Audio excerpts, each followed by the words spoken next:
da mulher que tem um marido que, enfim, que está cometendo isso. A culpa nunca é dela. Já começa aí. Eu acho que a culpa não é da mulher. Acho que é uma questão do cara, né? Eu acho que ali é uma questão tem que entender o que esse, por que ele faz isso. Qual é a questão? Porque as mulheres, quando elas mandam mensagem, elas falam que elas se sentem culpadas. Que é como se elas não fossem boas o suficiente. E não tem a ver com isso. Aí é que está o ponto. Porque se a gente for parar para pensar, eu não tinha nenhum motivo para procurar nenhuma mulher fora do meu casamento. Nenhum. Pô, ela é mãe da minha filha. Ela é uma mulher bonita. Ela é uma mulher, vamos falar aqui de uma maneira, né? Do padrão, ela é uma mulher com um corpo bonito, né? Ela é uma mulher inteligente. Ela fazia tudo para mim. Tudo que qualquer cara deseja.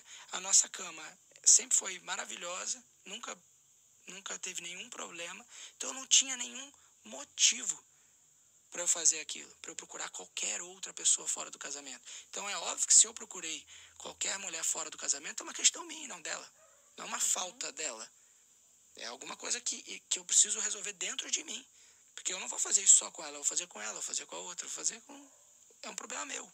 Então você sentia que você fazia algo errado?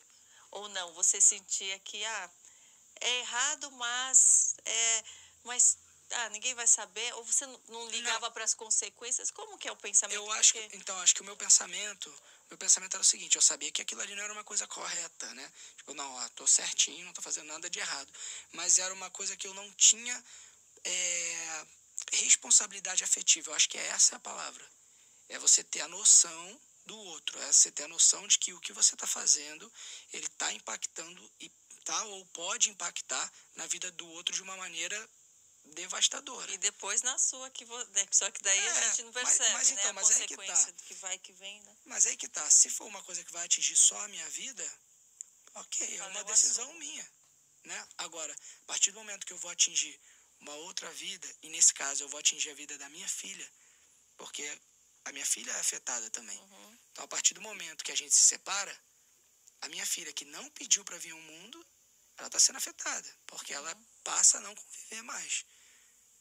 Então, o problema é muito mais embaixo. Então, acho que o que faltava mais era responsabilidade afetiva. E aí, não que isso seja uma desculpa ou uma justificativa, mas volto a dizer, isso é uma coisa que vem lá de trás. Se a gente, falando brevemente, se a gente pegar numa criação de menino e menina, os mesmos pais, o mesmo pai, a mesma mãe, criando uma menina e uma menina. Estou falando de uma maneira geral. A menina, desde cedo, ela aprende a ter responsabilidade afetiva.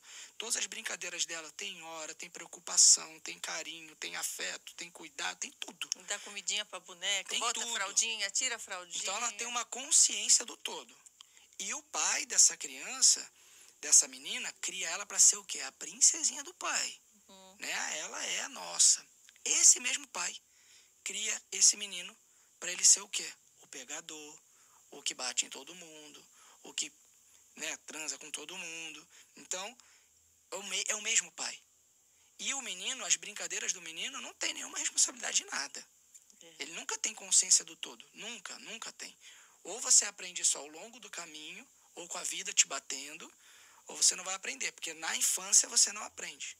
Isso de uma maneira geral. Então a mulher ela já sai com uma responsabilidade afetiva, com uma consciência do todo infinitamente maior do que o cara. Por isso que ela amadurece muito antes do cara. Então quando ela casa, ela é a mãe.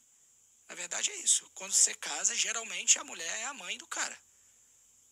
Né? Basicamente é isso que acontece. Então olha só, pensa comigo. O pai criou... Fala, tem 2 filhos em casa. Fala, tem 2, né? Um é o marido, outro é o filho, né? Porque não é? acaba... então vamos pensar aqui, ó. Esse pai criou a filha para ser uma princesa. Ela é a princesinha do papai. E esse mesmo pai criou o cara para ser o pegador. Quando essas crianças forem para o mundo, crescerem, e elas forem procurar os seus pares, nunca vai dar match. Eu estou falando de uma maneira geral, tá, gente? É óbvio que isso não é todo mundo, mas se a gente for pensar na sociedade como um todo, é assim. Pra gente lembrar também que forma nós estamos criando os nossos filhos, filhos, esse é o ponto que eu quero tocar. Então, pensa, esse cara, que é o pegador, ele vai pegar uma outra princesinha do papai, de outro. E não vai dar certo. E essa menina, que está esperando um príncipe, porque ela foi criada dessa forma, ela vai encontrar um pegador. Essa é a matemática. Então, qual é o ponto? Onde que a gente tem que mudar? Na criação. Então, a maneira como a gente cria os nossos meninos e as nossas meninas, elas precisam ter cuidado e atenção e precisa mudar.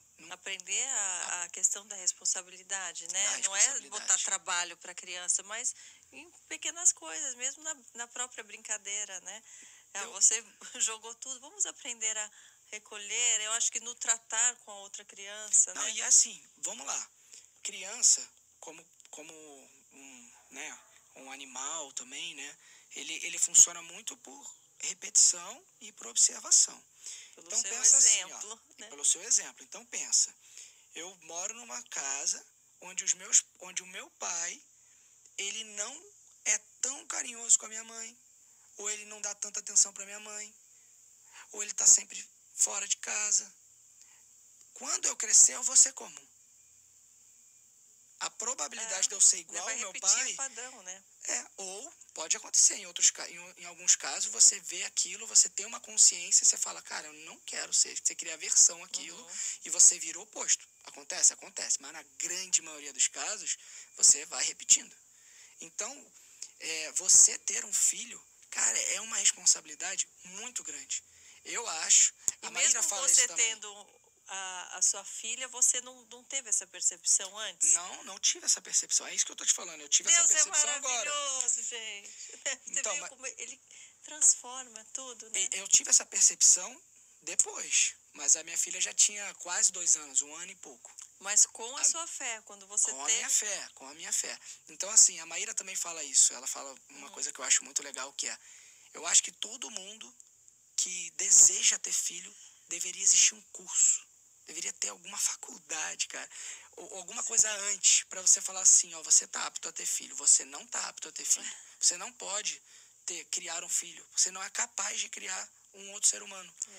Porque é real isso. Porque nem todo mundo realmente vai ser capaz de criar um ser humano da maneira como deveria, para que a gente possa cada vez mais evoluir e ir minando essas situações que não são legais. Porque isso é uma repetição de geração em geração. E aí quando você para pensar, por exemplo, na minha família, tá? Vou falar só de mim. A minha família, a minha mãe se separou do meu pai quando eu tinha menos de 2 anos, tá? Eu me separei da Maíra quando a minha filha tinha 2 anos. A minha avó, mãe da minha mãe, se separou do meu avô